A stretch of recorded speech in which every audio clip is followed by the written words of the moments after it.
Hello, everyone. Welcome to the Believe in Bengal podcast. Yours truly, Solomon Wilcots. Right now, I'm joined by former NFL tight end Clay Harbor, also a contestant on The Bachelor. So I'm sure you all remember this, brother.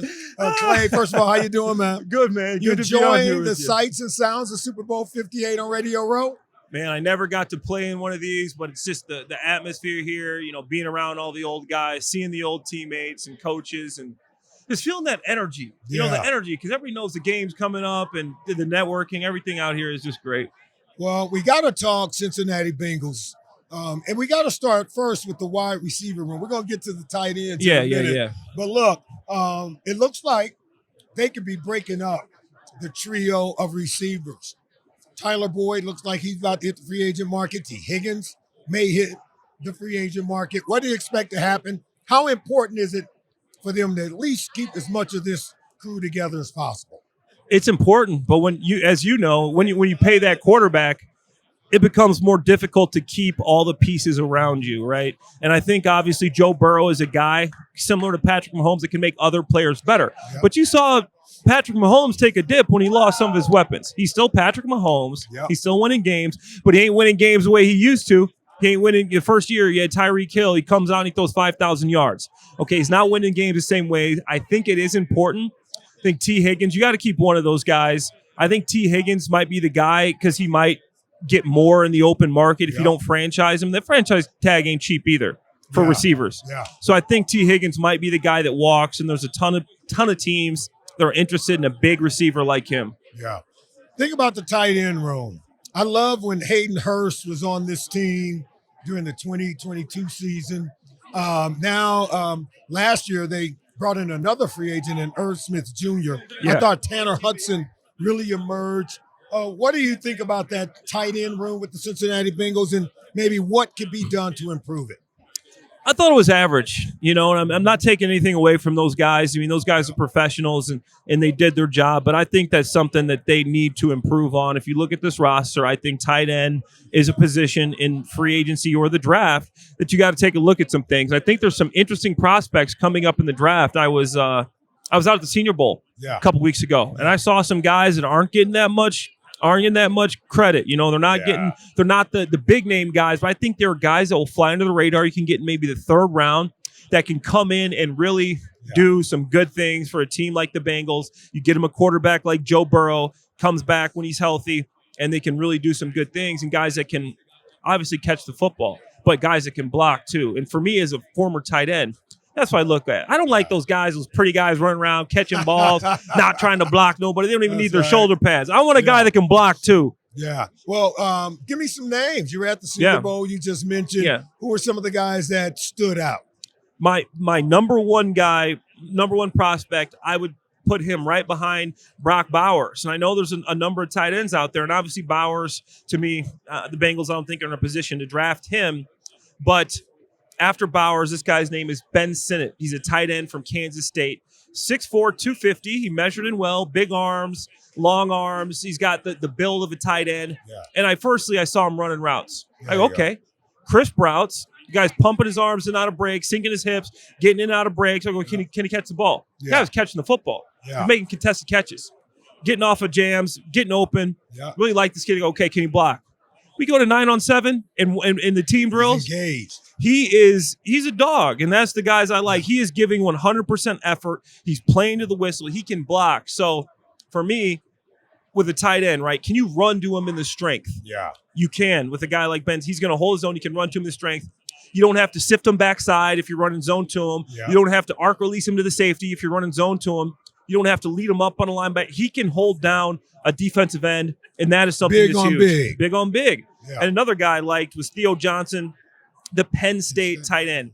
He's a big, tall guy he's fast. Yeah. Sinnott and Johnson are guys I think could possibly get down in the 4 or 5s. Wow. Watching them run. And obviously a lot of that comes down to technique. How do they start? But they play fast, more importantly. These guys play fast. They both can catch.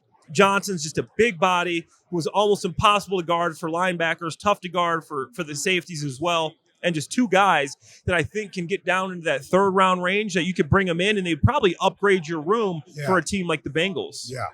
I've been in rooms with talent evaluators that said be careful about tight ends maybe in the top 10. From 15 on down, certainly. And in the second round, which is where they love to take tight ends, Yeah. the best of them. But Sam Laporta last year arguably had the best rookie season for a tight end in NFL history. Does that change the narrative? And if so, why? Solomon, you don't have to go any further than right here in Vegas. Yeah. Look at the two teams playing in the game. That's right. Who are their tight ends? Yeah. Kittle and Kelce, baby. Kittle and Kelce, the best two tight ends in the league, are in the Super Bowl. And like you said, you take a step back and you go into the NFC and the AFC championship games, you got Sam Laporta. I mean, this guy, he showed why having a tight end is so important. You look at all the success Tom Brady had. What's the guy you forget about? Gronk, baby. Big Gronk. You give these guys a tight end who has dynasties, the two dynasties. You had Rob Gronkowski, and now, I don't know if they win this game, you call him a dynasty, but you have Travis Kelce. I don't like how tight end has become this position where the value isn't there, just like running back. Look at the running backs in this game. Give the running backs their credit. Christian McCaffrey, Isaiah Pacheco. These are guys that can play the game, and they are difference makers. And going back to that Lions draft, people were making fun of them on draft day. You draft a tight end, you draft Jahmyr Gibbs, a running back. What? These aren't positions. They had one of the best drafts in recent memory. When you fast forward to right now, what their rookies were able to do is one of the big reasons they went from not making the playoffs to being a hop, skip, and a jump away from the Super Bowl. There's no doubt. Tight ends help the offense go. There's no doubt. And in this game, you mentioned it. Travis Kelce, George Kittle. Let's start with Kelce. How has he been able to stay so productive despite an 11-year career? He's still playing as well as he ever has. I met Kelce before he was even in the league. His brother Jason played on the Eagles. Obviously, I was drafted by the Eagles, and next year Jason was drafted. It's crazy. He's still playing. I'm waking up with back pain. He's still taking on middle linebackers. No, it's crazy. But the thing about Travis, he's a meticulous guy that takes care of his body first and foremost. But the thing about Travis that I think is so special, you watch him, he's just so good in zone. Some guys don't have a feel like that in zone. He's got an incredible feel to find an open spot in zone.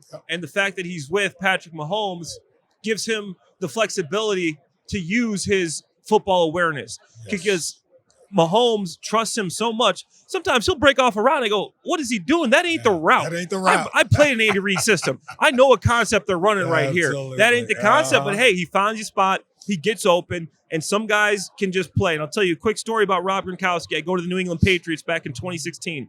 One of the big things I was excited about when I signed with the Patriots, I get to see Big Gronk. I get to see why. I get to pick his brain and see why he's so good. One play, we're in training camp. I see Gronk.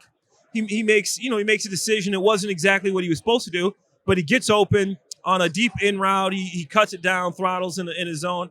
I go, Gronk, like, what made you? That was such a great read. What made you want to do that? I'm thinking, I'm expecting some analytical, profound answer. He goes, Gronk, he's a big dumb animal in the best way. I know what you mean. He's like, hey man, I just saw the guy there and I just wanted to get open.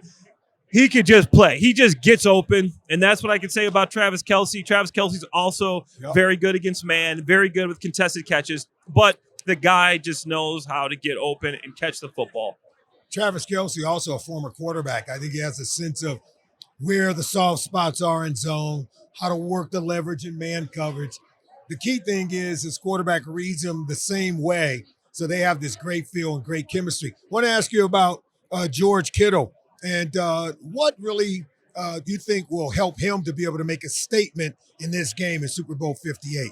Well, Kittle's that guy that, like I was talking about Ben Sinnott, he's a guy that can do everything, right? Yeah. So he's a guy, Kelce isn't the guy that's going to sit on the front side of a zone scheme and take advantage, take care of a defensive end. Yeah. George Kittle's just as important as Trent Williams. He's as important as anybody in this running scheme.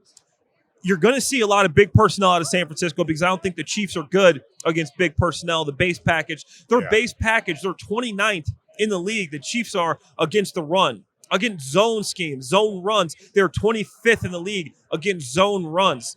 That is what the San Francisco 49ers do.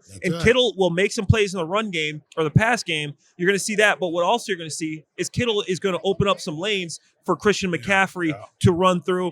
And when you watch the film, they show the replays. Make sure you watch George Kittle because that is where he creates a ton of value too as an all-around tight end. He is the best tight end in the world right now. Obviously, receiving tight end Travis Kelce, by far and away, most receptions in the playoffs in NFL history, third most touchdowns in the playoffs in NFL history.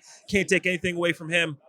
But George Kittle, as an all-around tight end, the guys I like to watch. The guy that's going to go out there and catch a 20-yard pass. He comes back the next play, and he blocks his zone, blocks a defensive end, can block power, can do a lot of different things. And that's why I think the value of George Kittle is so special. And I think we all remember George Kittle in the NFC Championship game, crushing block on Aiden Hutchinson and laughing while doing it. Yeah. And it was very dominating, and I think very illustrating of what you're talking about. Want to ask you about the game, Super Bowl 58. Who's a winner and why? Man, that's a tough question. I think this one can honestly go either way. I'm leaning Chiefs, though, and I'm not just saying that because Andy Reid was the coach that drafted me. Love Coach Reid. Nothing but good things to say about him, my time in Philly. But I'm taking the Chiefs. And one of the big reasons why is Chris Jones. Chris Jones had 85 pressures this year. He was fourth in the NFL. And every other guy in front of him, the top three, were all edge rushers. He's doing this from the middle of the defense. Pressure in your face if you're a quarterback is tough to stop. Yeah. Tough to throw the ball. So to me, Chris Jones plays a big role in that. I think Steve Spagnuolo is such a good defender. Yes, Brock Purdy has the best rating against blitz. He has the best rating in the league, but Spags is so good at disguising his coverage, so good at throwing different looks at teams, at opposing quarterbacks. I think Spags comes out and does a number on this defense. I'm taking the under. I'm taking the Chiefs, and I do think there's a path for the 49ers. Like I said, yes, they're big package. They don't do well against base defense. The Chiefs defense doesn't do good in base defense. The 49ers have Kyle Juszczyk and George Kittle. You put those guys in the field, they have to match in base. You can stay in that formation all day. You can split these guys out wide. You can put them inside, and you just create a bunch of mismatches. And obviously, that's one of the reasons 49ers have been so good is because they can do things like that with Juszczyk and Kittle. And I think that's a big reason why I think this 49ers could win. But it's hard to go against Patrick Mahomes. End of the day, Pat Mahomes is one of the best to ever do it. Great analysis from former NFL tight end Clay Harbor right here on the Believe in Bingo podcast. Thanks for joining us, everyone. We'll see you next time.